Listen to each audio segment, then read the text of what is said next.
এ গরু শোন, বেশি বেশি ঘাস খা। এই সপ্তাহে 100 লিটার দুধ দিবি। এই দুধ বেচে এই যে নতুন বিয়ের দিনে তোর সাথেরই গয়না কিনে দেবো। ভালোভাবে ঘাস খা। না ভারী মুশকিলে পড়লাম। এলাকায় নতুন, আমার 2 লিটার দুধের দরকার, কিন্তু আমার এই এলাকা তো আছে না, আমি কার কাছে শুনবো? কোথায় দুধ পাই দেখি, একটু সামনে দিকে এগিয়ে যাই।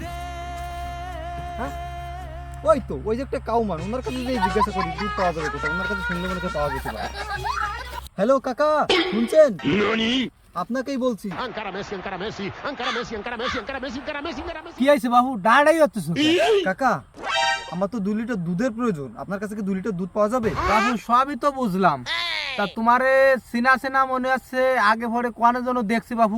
কাকা আপনি ঠিক ধরেছেন, যদিও বা আমি লোকের কাছে শুনেছি গ্রামের লোক নাকি মূর্খ হয়, আমি তো অনেক জ্ঞানী ব্যক্তি কাকা।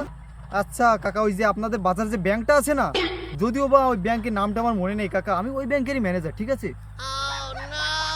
ও তাহলে বাবু তুমি ওই ব্যাংকেতে আইছো? ব্যাংকে গেলি সারাদিন বসায় রে, কয়েক সার্ভার ডাউন, নেট প্রবলেম, দাঁড়াও শালা তোমার দুধ দিচ্ছি। কাকা কিছু কি বললেন আমায়? আরে না বাবু, তোমারে কি করতে যাব? ওই যে তোমারে তো দুধ দিতে হয়, তো সকালবেলাতে আমার ওই গরুটা সার্ভার ডাউন হয়ে গেছে, নেট প্রবলেম। তুমি বাবু কালকে সকালে এসে রে, সকালে দেবানি।